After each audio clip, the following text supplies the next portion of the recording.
We're going to get started in about 30 seconds. Thank you. Oh, what's in the other camera bag?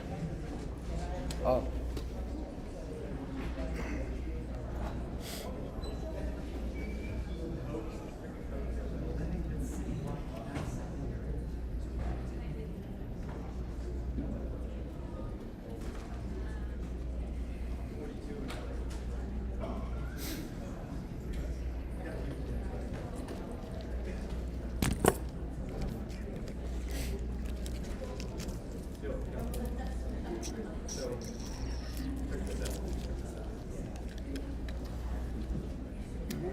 You want to change the display settings?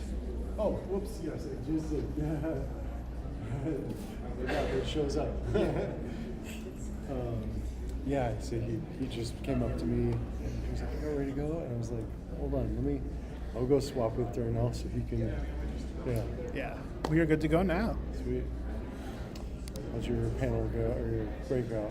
It was good. There was not a lot of moving around Okay. until the very last one, and then they just kind of like split the thing, and so it's just kind of like Pan over. but they were like talking like 5 minutes at a time. Kind of thing. Perfect. Yeah, So super minimal. Yeah, my second guy didn't have any slides, so it was just Yeah, nice. simple. I just had to. I was in 4K, zoomed out all the way when the first speaker started, and then she was like, "Walk over here," and the slides were here. So I was like, I waited till I could stop it and switch to my full frame. Yeah. So I just have to smooth that part out. Nice. So I had Caesar hold my other camera and roll. So we'll cut away to that for that moment. Yeah, basically, yeah. Like. Can you pass me a brisk? Yeah. You want some ice? No, I'm okay. These are nice. Yeah. Nice to have. We should pack a couple for the for the our room. fridge.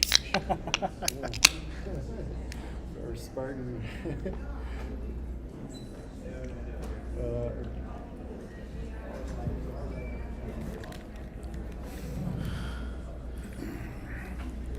Okay. I'm sorry we're pushing hard here, trying to get you to dinner. And we cannot take time away from reception, right? So I have the honor of introducing Greg Baylor, attorney Gregory Baylor. Greg is with the Alliance Defending Freedom. If you're not familiar with the organization, it is an absolutely amazing institution that has done so much to defend religious freedom in many respects, a lot on the pro-life issue, defending Christian institutions, Christian churches, Christians within public education, and then specific to our needs, defending religious education, and that is Greg's specialty. Greg has been doing it for many years. I didn't bring your bio up, but Greg has been with Alliance Defending Freedom for over a couple decades, right, and close, 17 years, and runs the Center for Religious Schools, and has spoken at a number of our events and has been instrumental in helping the Cardinal Newman Society and in helping Catholic educators to protect their religious freedom. And so Greg is a great friend and well known to us, and I hope soon well known to you. And he'll talk a little bit, I think, about some of the things that ADF does that you can get engaged in. I highly encourage you to be working with him and to learn as much as you can about understanding the foundations of religious freedom in this country, what your protections are, and to avail yourself of them. So thank you, Greg, so much for being here.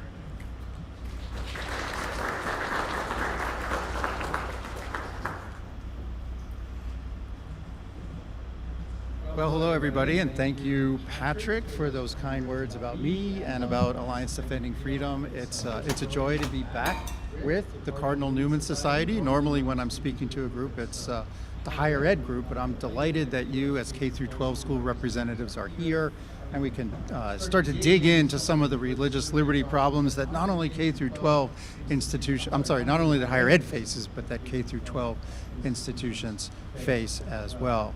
So Patrick said a little bit about Alliance Defending Freedom. Our latest self-description is that we're the world's largest legal organization committed to defending religious freedom, marriage and family, the sanctity of life, free speech, and parental rights. We are, to some extent, an ecumenical organization. Our statement of faith is the Apostles' Creed.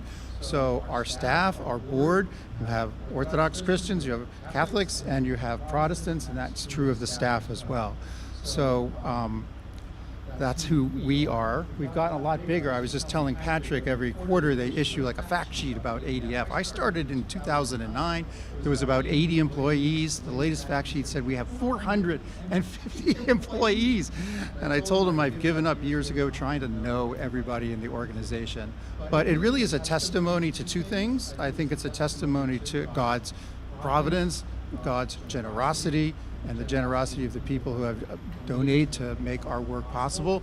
I think it's also, I don't know if testimony is the right word, but it's indicative of the growth of the religious freedom threats that we face here in the United States and around the world. I would be delighted if we were out of business because there were no more religious freedom, sanctity of life, parental rights, free speech problems to address. But I predict, I'm going to go out on a ledge here and say that we'll probably be, or at least someone will be in business defending those things as we go forward in the coming years. So, the title of my talk, we hold these truths, protecting your religious freedom. Protecting it from what, right? I think that's the most important question. Well, maybe the solution to that is the most important thing. But I think we have to understand what those threats are before we can talk about responses, solutions, defenses, pushback. I think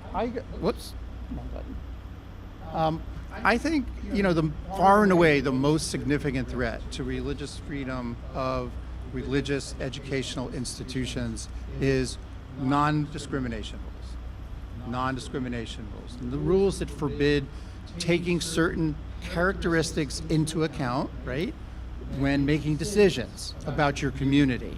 So to put that in a little less highfalutin terms, when you choose your employees, there are certain things you can rely upon when you pick them, and there are certain things you can't. You can't say, it's because of someone's race, they can't work here. Customarily, you can't say, because of someone's religion, they can't work here. But as we will see, there's an accommodation for religious organizations.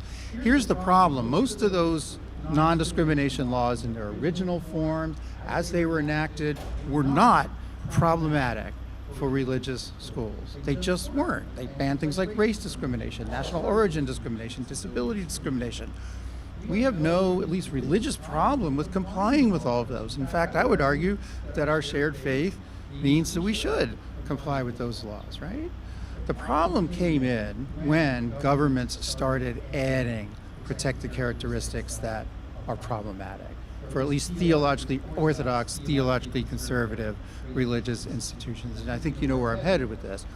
The addition of things like sexual orientation, the addition of things like gender identity, the addition of things like gender expression, and a few other things that have become unexpectedly problematic. We'll get into that in a minute. So non-discrimination rules, again, I think we're going to spend most of our time talking about that.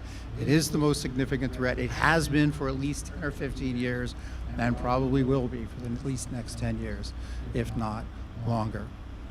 A couple of things to say about non-discrimination rules.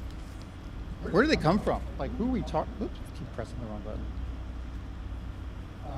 Who are we talking about? Who's the source of these threats? Well, it is true that it's not just the government. It's usually the government, and that's what we're going to talk about, right? Because that's the law.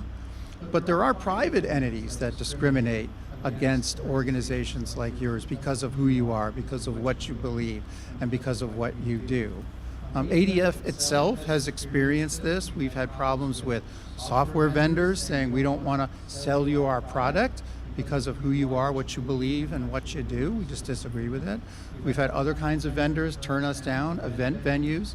You've probably seen this in the context of other events and organizations besides ADF that have experienced this. But we're here to focus on the things that government does to you, because that's when the law becomes particularly important, because law is the vehicle by which these laws are imposed upon you, and law also provides the defense, right? The pushback, the exemption, the legal theory. So we're going to focus on the legal threats. I've often said that one of the good things about the American government system is that power is divided up. You have power in the local governments, you have power in state governments, you have power in the federal government. That's great. So it's not all concentrated in one place, right? Here's the downside. You have three things to worry about. You have three levels of government to worry about. If we only just had one. Well, the thing is, you have to pay attention to what's happening, not just in Washington, D.C., in Congress, in the agencies, with the courts. You got to worry about the states. States are doing some very aggressive things over the last few years to punish religious exercise, or at least religious exercise that these states disagree with. And local or jurisdictions are getting into the act as well. They're passing ordinances that forbid discrimination and have no religious exemptions or things like that. So we at ADF try not to get tunnel vision about what's happening in Washington and with the federal government. We try to pay attention to what's going on in the states and localities, and I encourage you to do so as well, because sometimes those threats go undetected until I wouldn't say it's too late, but until they've kind of blossomed into something more significant. Okay, one more observation about non-discrimination rules. You'll see this as we start to talk about some specific rules against discrimination and some specific cases that involve those laws. I like to divide, lawyers, we like to, right? You understand this, we'd like to divide things in boxes, categories, number one, number two. There are two kinds of government non-discrimination rules generally. One is ones that apply to you just because you're present in the jurisdiction, right? So the District of Columbia has a Human Rights Act. Who does it apply to? Well, it applies to all employers, all public accommodations, all housing providers, simply because they exist and operate here in the District of Columbia. So that's type one. The lawyers like to call it like a police power rule. Again, it's applicable to you because you're present in the jurisdiction. The other kind is a string on some kind of benefit. The government has something that gives out, it may be attractive, you want it, the government says, hold on, he who pays the piper calls the tune. When you take this money, you're going to take some rules, you're going to take some regulations. There are rules that the government has about who can participate and who can't. And we'll see how non-discrimination rules are used in both ways. Both kinds of non-discrimination rules are used to infringe upon religious liberty. Does all that make sense so far? Okay, good. We're still together. All right. One broader observation I'll make too before we get into some details. When it comes to schools, the non-discrimination, like what does it apply to? When you say I'm a school, a non-discrimination rule applies to me. What does it mean to apply to you? Essentially two things, right? One is your employees, right? The decisions that you make about employment. Who are you going to hire? What are your conduct standards? What are the rules about, what happens if someone violates the conduct standards? So one is employment. The other is the student relationship. Applicants for admission. Are there certain things that you can and cannot rely upon when you're deciding to admit a child and admit a family to your school? So we'll see that those different kinds of non-discrimination rules work themselves out. I think you can put them together in the sense that they're all about your freedom to form your community consistent with your religious beliefs. What are the boundaries of your community, whether that community consists of students and faculty and staff? So it's about formation of community and the government's unwillingness to let you do that based on your religious beliefs. Give some specific examples. Title VII. Who knows what Title VII is? Can someone tell me? Someone's going to volunteer and tell me what Title VII is. He's going to tell. Oh, I thought that hand go up. You just bid $1 million on this clicker. No. Title VII. Wow. Title VII is part of the Civil Rights Act of 1964. Right. What is it about? It's about employment. It's about employment. It forbids discrimination in employment. The protected characteristics are the things that you would expect: race, color, religion, sex, and national origin. Race, color, sex, religion, and national origin. What don't you hear there? You don't hear sexual orientation, you don't hear gender identity, you don't hear gender expression. Let's put a pin on that and come back to it. Okay, so the law says no religious discrimination. Does that mean that my church can't prefer someone who's a Christian to fill a job? Does that mean your school can't be populated exclusively by Catholic teachers or by Christian teachers? It does not. Why not? Why isn't that religious discrimination? Well, because when Congress wrote the law, they understood that when a religious school, a religious social service agency, a house of worship takes religion into account when it hires staff, it's not doing anything wrong. In fact, it's doing something that's necessary to preserve the religious character of the employer, right? So this is smart. Congress made this distinction. How they make that distinction real? They put in a religious exemption. It says religious organizations, religious employers may prefer individuals, quote, of a particular religion. Prefer people of a particular religion. And this has mostly been non-problematic for years and years. There's a pretty good consensus about what counts as a religious employer who's entitled to this exemption. I'm quite confident that, unless I'm missing something, that all of your schools are eligible for the Title VII religious exemption. And it clearly lets you, so you're eligible for it, and it clearly lets you consider religion, right, when you're hiring somebody. Okay, so that's the backdrop. I said that we pointed out together, no sexual orientation, no gender identity, no gender expression. For years, literally decades, folks on the other side of this issue tried to add those words to Title VII, to impose a SOGI, can I say SOGI? Sexual orientation, gender identity. Get through more syllables more quickly. We can have dinner sooner. Okay, so SOGI. So no luck though, right? Sometimes we pass the House but not the Senate, sometimes press the Senate but not the House. It never got to a president's desk, and obviously no president ever signed it. So our friends on the other side are two things at least. They are clever and they are persistent.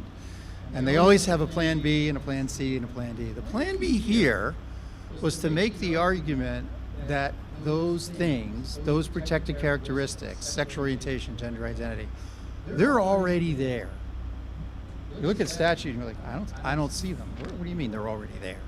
Here's the argument that they made, successfully, to cut to the chase there. They argue that the ban on sex discrimination includes a ban on sexual orientation and gender identity discrimination. Their argument is that when you take sexual orientation into account, when you take gender identity or gender expression into account, you necessarily take sex into account, right? So think of it this way, like, I'm a man, I'm dating a woman, they're okay with that. I'm a man, I'm dating a man, they're not okay with that. What's the difference? The difference is the sex of the person that I'm dating. So the employer is taking sex into account. That's how they got there. I'm not persuaded by that. I think that was wrong. A lot of people think it was wrong, but what matters is a majority of Supreme Court justices in 2020 said that's right. So we now have, since 2020, in a case called Bostock versus Clayton County, right? We now have a ban on SOGI discrimination in Title VII. And Title VII applies to your schools unless they have fewer than 15 employees. So why haven't we heard all kinds of problems, right, with religious schools, with churches, social service ministries being sued for committing sexual orientation, gender identity discrimination? Well, there has been a fair amount of that, but not as much as you might think given what I just described. The reason it's less of a problem is because there are a series of defenses that an employer can invoke in response to a claim of sexual orientation and gender identity discrimination. The most important one is that exemption that I told you about before. Remember, Congress made a sensible judgment. They distinguished religious employers from other kind of employers and said it's okay for you to consider religion. Well, it says of a particular religion. That's what you can rely on. The argument that people on organizations on our side have made is when you say of a particular religion, you have to ask, what is religion? Is religion just belief? Is this just a series of doctrinal statements? Is it just the Apostles' Creed? It's not, right? It's not just orthodoxy, it's orthopraxy as well. So, religiously motivated or religiously grounded conduct standards, in our view, are part of that particular religion that you're preferring. So if I'm ADF, or if I'm your school, I want to hire people, yes, I agree with the Apostles' Creed, or I agree with whatever, but also behave in a manner that's consistent with biblical standards, right? And of course, the reason this is important is because of sexual orientation and gender identity now being a protected characteristic that you can't rely on. Is this making sense? Good. So, now, unfortunately, not everyone agrees with that argument. They would say that when the Congress gave religious employers the authority to consider religion, it meant only doctrine. You can ask someone whether they believe in the Trinity, but you can't ask them or punish them because they're in a same-sex relationship.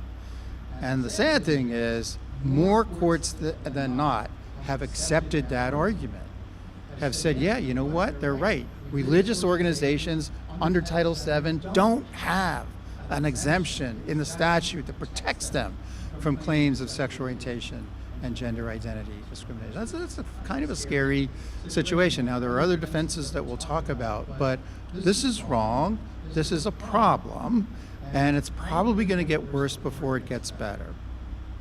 Why did I put this up here? There's a case, these are folks on opposite sides of the V in a case, Zinsky versus Liberty University. This is probably the first case at the middle level of the courts in the federal system that are going to address this question squarely. Zinsky in this picture appears to be a woman, actually is a man, was hired by Liberty University, which is a religious institution, of course, down in Lynchburg, Virginia, for like sort of an IT help desk type job. And once the probationary period expired, Zinsky said, guess what? I'm not a man, I'm a woman, I'm going to come to work looking like this. I demand all the normal things that transgender people demand in workplaces.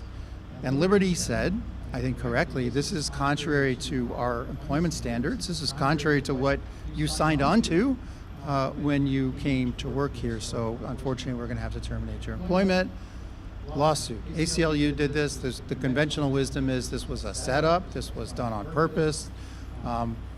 They were smart because the Fourth Circuit, which is where Virginia is sort of terrible for religious liberty cases. It's great for their side. It's kind of not so good for our side. So anyway, what did Liberty say?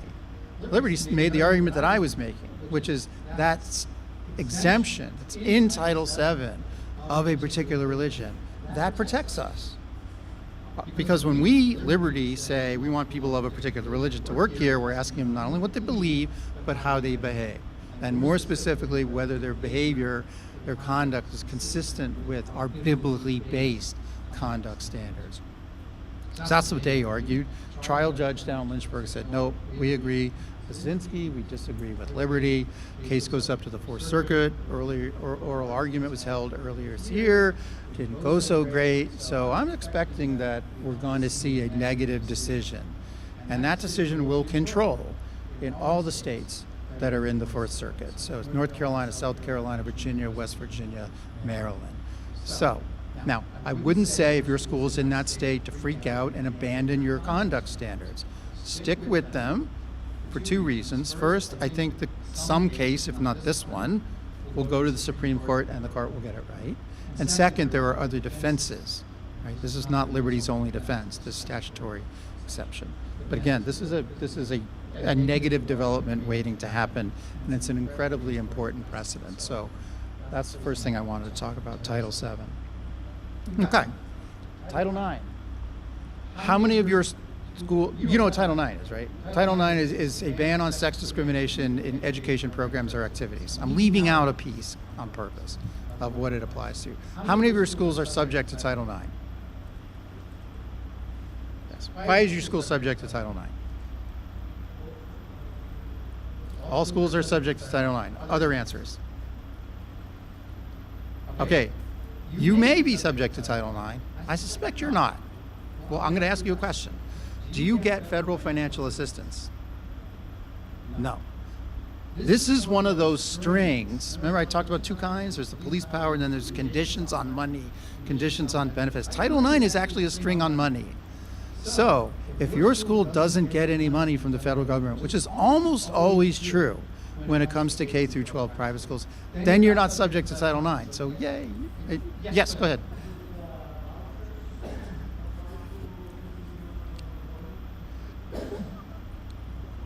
Can I rephrase your question?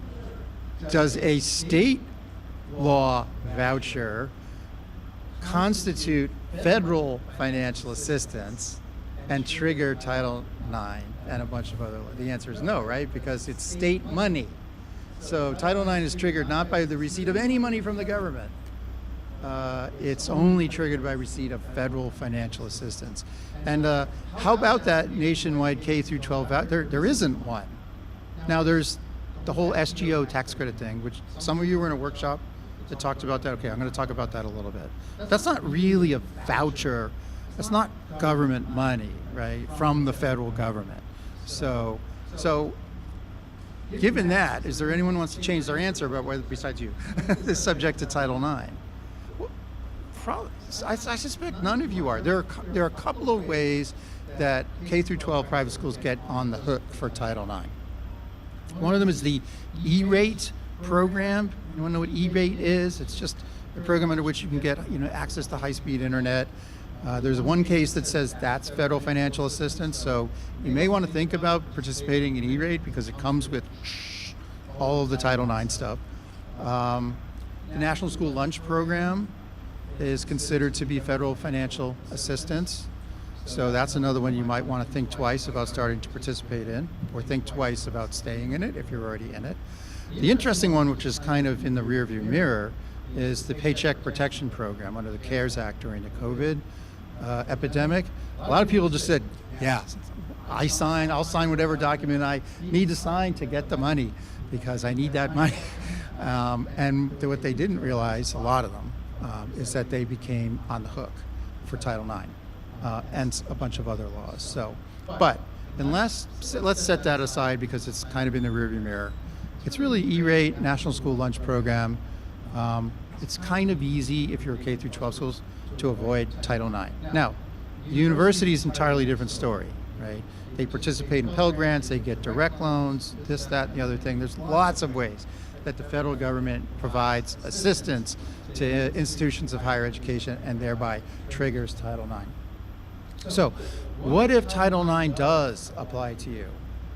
Well, it's a ban on sex discrimination. All right, that's fine. I got no problem with that. Guess what? Guess what happened?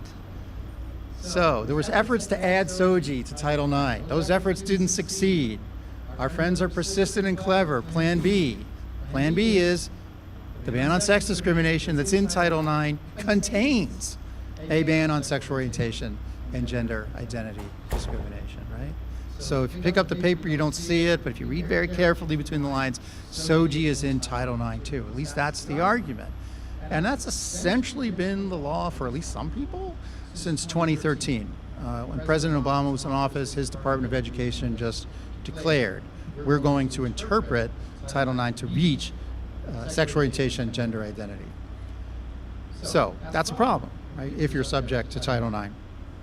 What makes the problem worse is what our friends on the other side understand to constitute gender identity discrimination. So here's an easy case. Kid shows up, I want to apply to be a student here. Kid's transgender, dresses in the opposite clothes, uses a different name, pronouns, wants access to the bathroom, wants access to sports teams. And the school says, no, because of your transgender identity, we're not going to admit you. That's clearly discrimination on the basis of transgender status. Right? So that one's an easy case. But what about all those other things? What about granting access to private spaces like locker rooms and restrooms on the basis of biological sex rather than someone's self-identified identity? Is that gender identity discrimination? You could make an argument it's not, because we're not singling out transgender people for particularly adverse treatment. We're just saying sex is the reason why, biological sex is the reason why the girls go in this room and the boys go in that room. Unfortunately, the courts and administrative agencies said, nope. Whenever you deny, a request by a transgender individual of something that sort of accommodates their transgender status, their transgender identity, that counts as discrimination. So, access to private spaces, mandatory use of pronouns in the employment context, mandatory coverage of sex reassignment, puberty blockers, cross-sex hormones, the surgeries. You got to include that in your health. This is their argument, at least.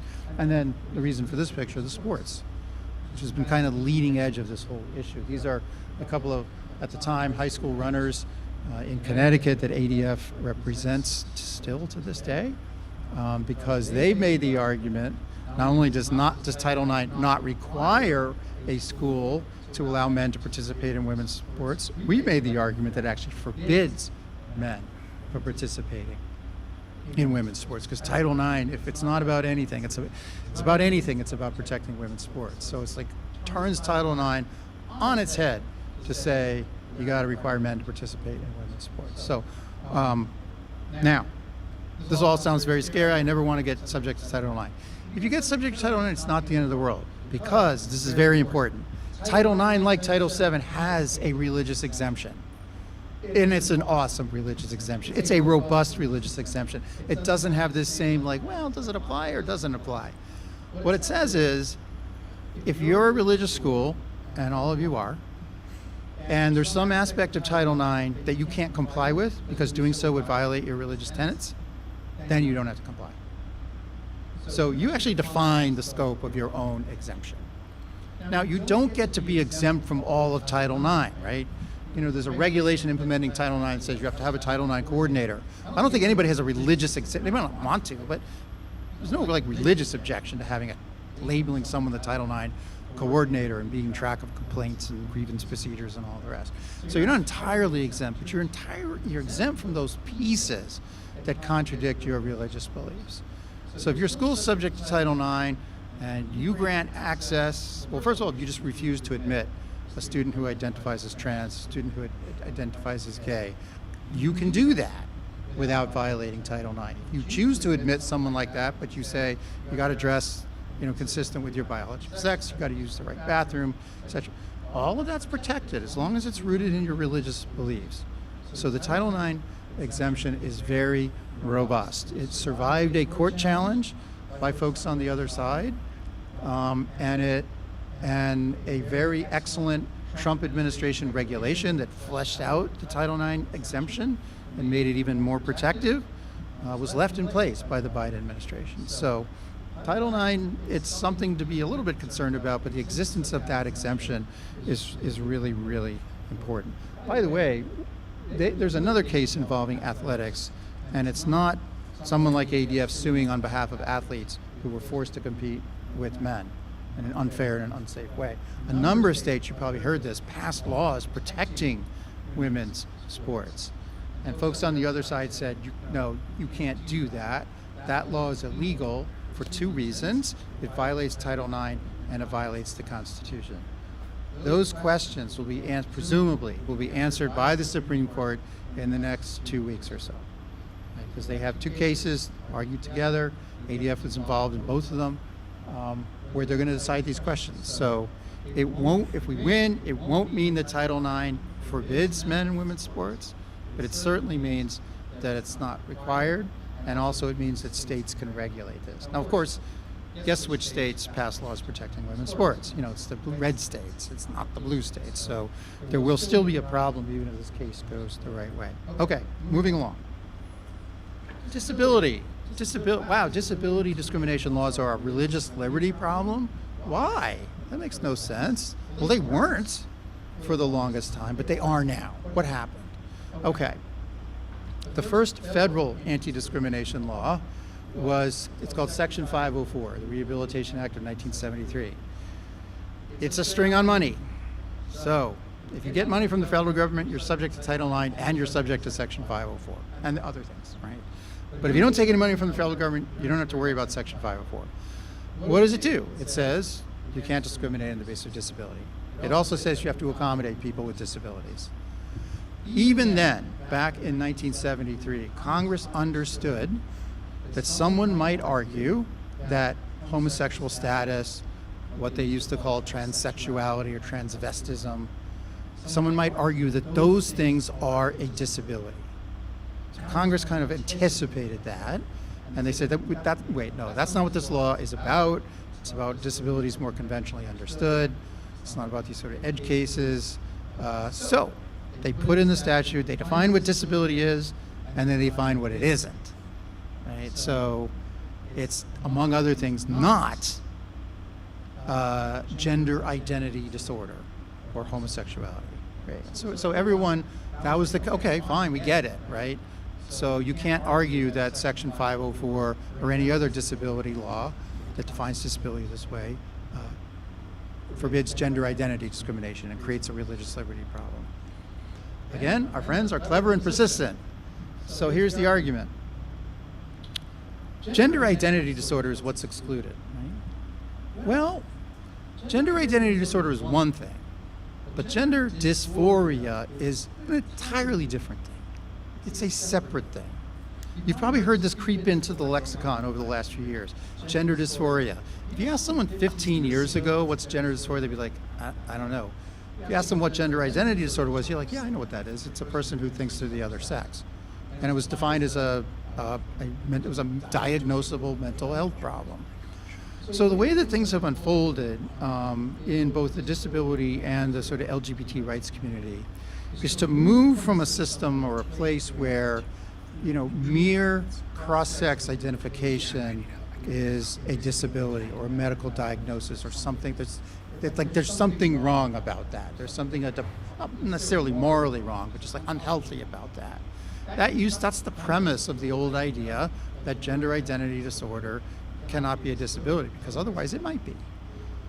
So they're trying to separate out the status, the mere status of being transgender, of identifying with the opposite sex, and something else, the distress and anxiety and depression that often accompanies but is separate from transgender status. So you can be transgender without having gender dysphoria, but most people, I think they would concede, who are transgender in terms of status and identification, have gender dysphoria.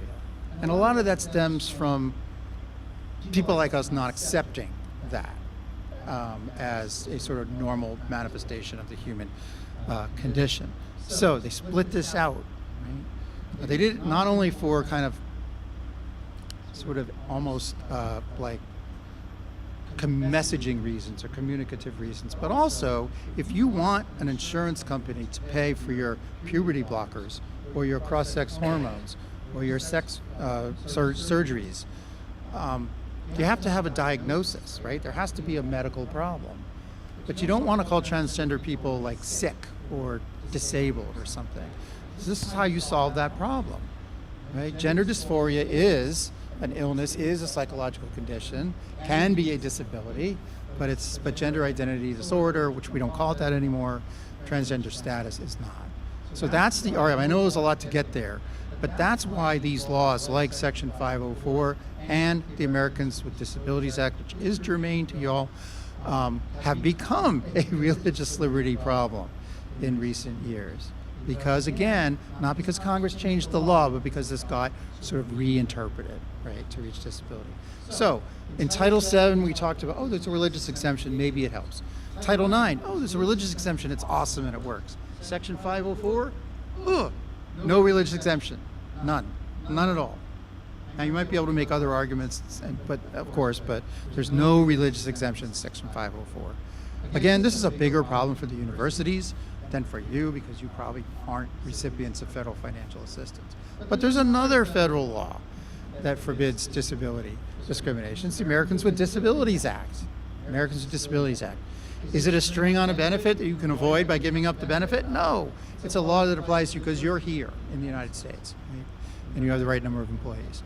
So that's a problem. I mean, it's got the same definition as the first law, and the same jujitsu has been done with the definition. Gender dysphoria is distinct from gender identity disorder.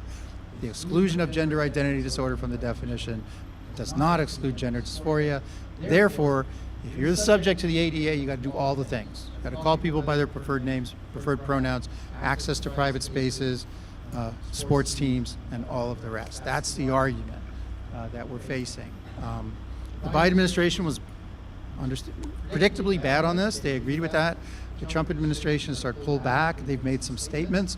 They don't agree with that. It's not that gender dysphoria is not a disability, and that therefore Section 504 and the ADA don't do any of this. But this is something to be concerned about. One more thing about this: there are lots of state laws that forbid disability discrimination too, and guess what's happening there? Same thing, right? There's these creative reinterpretations. Same thing is happening in the states with bans on sex discrimination.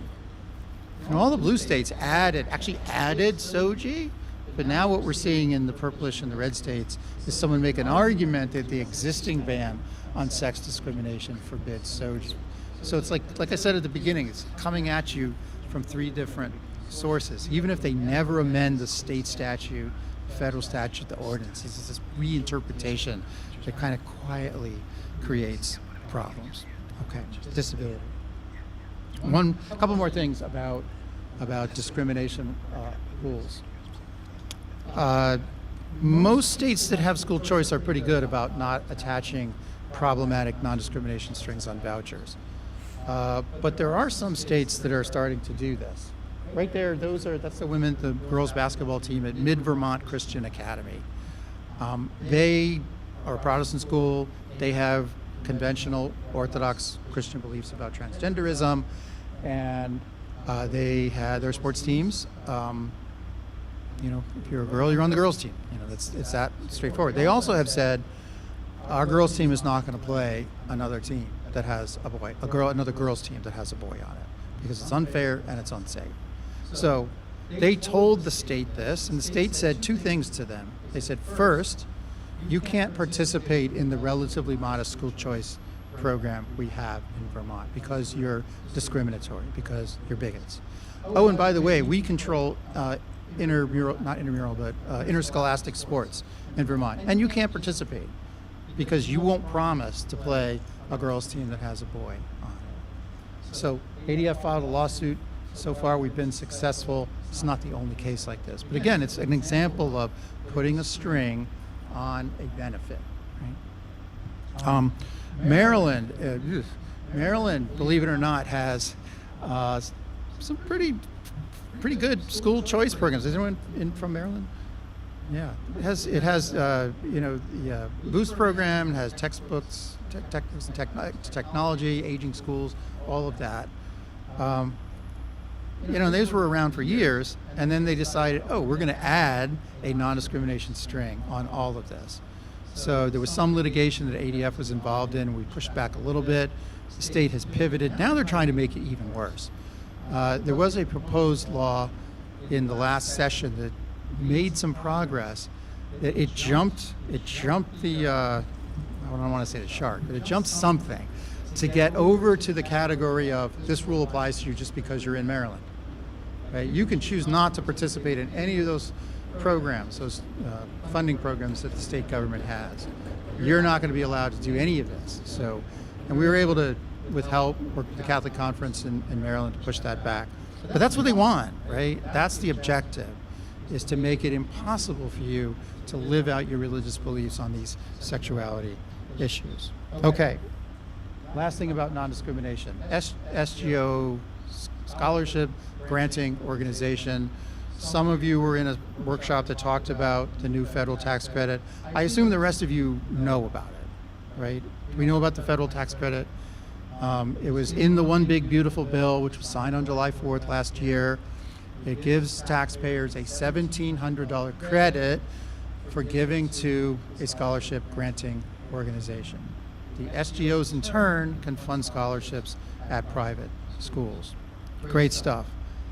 I think it'd be wonderful if the Cardinal Newman Society, Newman Guide Schools, encouraged everyone they know to participate in this program. Because here's the choice. I have $1,700 in my bank account. I'm going to give it to the federal government, or I'm going to give it to an SGO who's going to give it to a kid at a school. You're going to lose that $1,700 either way. You might as well give it to the SGO. So the resources out there to support school choice are potentially enormous, billions of dollars. But it just feels worse, right, to cut a check for $1,700 rather than, have withholding that covers your tax liability. So anyway, this was great. This was wonderful. It was passed. This is important. It was passed by something called reconciliation. The most important thing about reconciliation, 50 plus 1. You can pass it with 50 votes plus 1, 50% plus 1. You don't need 60 votes. You don't need 7 Democrats or whatever the number is to pass it. That was how it got done. What does that mean? If you have a different Congress, they can undo it by a 50 plus 1 vote. So, and you have a president who agrees with that. So that's one of the things I'm worried about. But what I really wanted to talk about is how states responded to this. Some of the most progressive states said, this is terrible. This is terrible. We're shifting public money to private schools. I'm like, wait a minute, hold the phone. You're wrong at the outset. Public money? Wait, it's money in my bank account that I give to an SGO, which is private, which gives it to a school, which is to a student who's private, which gives it to a school, which is private. Where's the government? The only role the government plays is they agreed not to take that $1,700 from me. But in the worldview of our friends on the other side, all money starts out as the government's money, and they deign to let some of you keep it. I won't talk about Elon Musk, but that's sort of the mindset. So they think this is government money, that it's being diverted from the public schools to private schools, which is just not true. But more importantly, they just hate competition, I think. They don't want this to take off because they know that, I wouldn't say an endless amount of money, but a lot of money is going to be available for private education. And the more that it gets established, the more that there's uptake in the states, the more people come to rely on this, it's going to be harder and harder politically for a future Congress to say, we're going to eliminate this program. Like once it's there, it's really tough to take that away. And I think these states, Colorado, Virginia, North Carolina, and others, at least the governor of North Carolina, they understood this. So they want to do whatever they can to sort of suppress uptake. So what Colorado proposed and Virginia proposed is, okay, all right, fine, you can have your SGO program, but if you're a school who takes SGO money, you can't discriminate on the basis of religion, on the basis of sexual orientation, on the basis of gender identity, on the basis of gender expression, in employment and in student admissions and in student conduct policies. Yeah, wow. So it's a poison pill, right? Like you'd have to make a choice. I mean, I would recommend not taking the money, maybe rather than comply with those laws. I would recommend take the money and then sue and win. And you get both. You get to keep your religious beliefs and you get the money. That's the ideal situation. But that's, they wanted to make that a reality. They wanted to make you do that. Now, it didn't make it. They ran out of time. There was a weird dynamic in Colorado. The governor was probably running for president. He wanted to appear moderate. So he was behind the scenes against this bill. Virginia, they had this bill. It was really interesting. They said they have an SGO program in Virginia. Anyone from Virginia? Yeah, they have an existing SGO thing where it's not a full tax credit. It might just be a deduction. I'm not sure. But anyway, they have some tax advantage SGO thing. And there are no non-discrimination strings that come with it. But the Virginia legislature, which was terrified of this federal tax credit, said, we're going to attach non-discrimination strings only to the SGO money, not to the other kind of money that flows to schools the exact same way. So it was really interesting. It was so transparent what they were about. It was trying to suppress uptake of the federal education tax credit. And in North Carolina, let me back up and say something. One of the unfortunate things about the bill, the one big beautiful bill that created the tax credit, is that it gives states the freedom to opt in or not opt in to the program. That was like a last minute development. So if you're frankly, it's not always true. There have been some Democrat governors that have opted in, including the governor of New York, the governor of Colorado. There are others thinking about it. Governor of North Carolina, the state legislature said, we don't trust him because we're Republicans and he's Democrat. So they passed a law that said we're going to designate the Secretary of State to be the person who opts in. And then the Secretary of State is like the right party or whatever, so the Secretary of State opts in. The governor tries to veto that law, gets overridden. But what the governor said is, what I want, I don't want to opt out completely. I want to opt in, but only for those schools that don't discriminate. Don't discriminate how? On the basis of sexual orientation, gender identity, gender expression, and religion. So this is the game that, or mission that the folks on the other side had. So any touch point between you and the government, whether it's a string on a benefit or whether it's mere presence in the geographic jurisdiction, can be avenue or a point of exploitation to apply a non-discrimination rule. Okay, we should probably move on in the interest of time. I know it's getting close to dinner time, right? Yeah. I'm going to say a few things about this. Strict separationism. Wow, there's like a 2-hour history lesson that I would really like to give, but I know you're hungry. Did anyone see Death by Lightning? You know the show Death by Lightning? It's on Netflix. It was about James Garfield. Okay, well this is okay.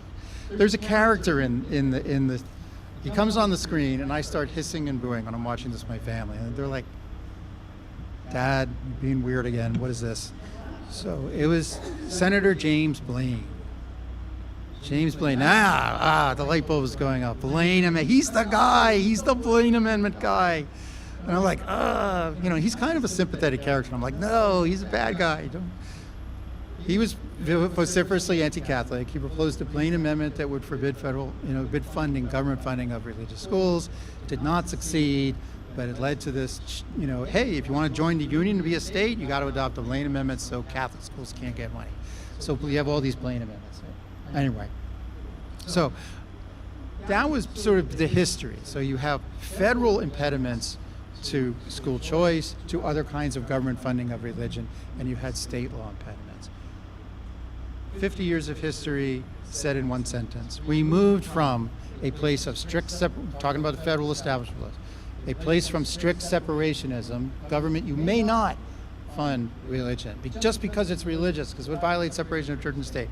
We moved from a place of strict separationism, fast forward, to a place of neutrality. The government may fund religious schools, and more significantly, the government must fund religious schools under certain circumstances. Now, just because they fund public schools doesn't mean they have to fund private schools.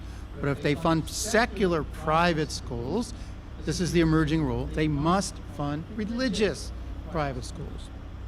So this is the story of overcoming this so that there's an equal playing field for religious institutions. Most of this happened by litigation at the Supreme Court. There were 3 cases that said not only is it permitted to give religion money for some program that's available on a neutral basis, but it's actually necessary. You cannot discriminate against religion. You cannot discriminate against religion. So these cases go on because there are states that are just resistant to this. They're just resistant to this, so they need to be sued and they need to lose. What else is happening, and this is actually kind of neat.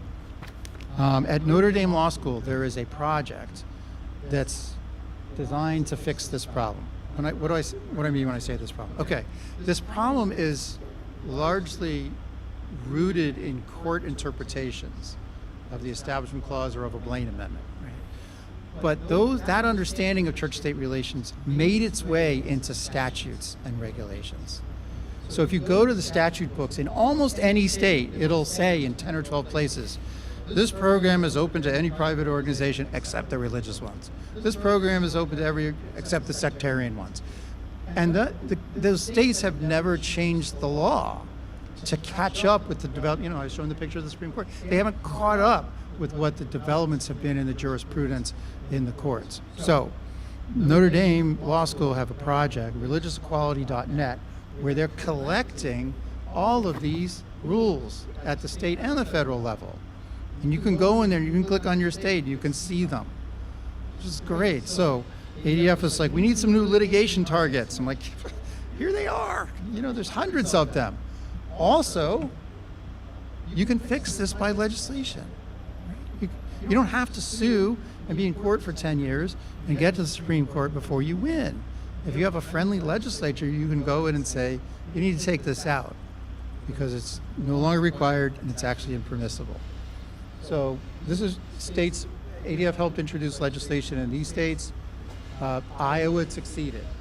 So we've got one state up on the board. And we're planning to do this in a bunch of states next year, maybe even in your states. And maybe I will come calling to ask you to help out with that. Okay, last thing before I stop and take questions. You might be hearing all this and go, what do I do with this practically? Right? I know if I have a problem, maybe I can call Greg or the Beckett Fund or somebody. Great. If you're sensitized to that, wonderful. But there is like a proactive, preemptive type thing that's available, that ADF makes available.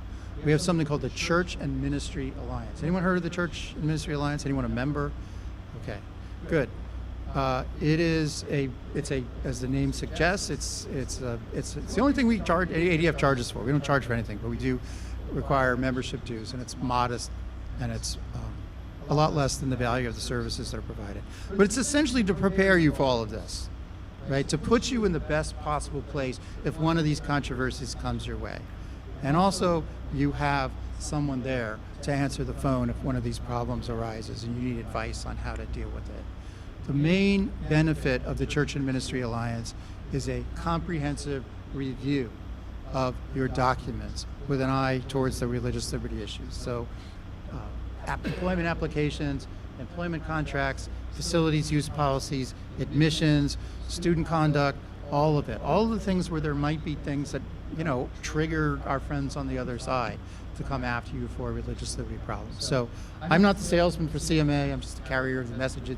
But I recommend that you take a look at this and contemplate whether you might want to get involved. Most of the schools I hear, they say it's well worth it, but I'll leave that to my colleagues to sell you on it. But with that, do we have any time for questions? Or do we need to eat? Okay, a couple questions I'm hearing. People are hungry.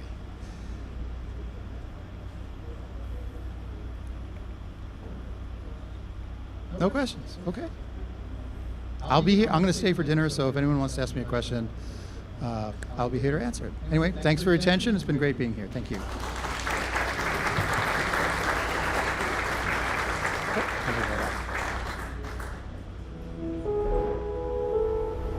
Thank you, Greg. Again, Greg is a wealth of information, and that was just a little primer. And he could go on for a few more hours, I'm sure, but some great information. So I highly do recommend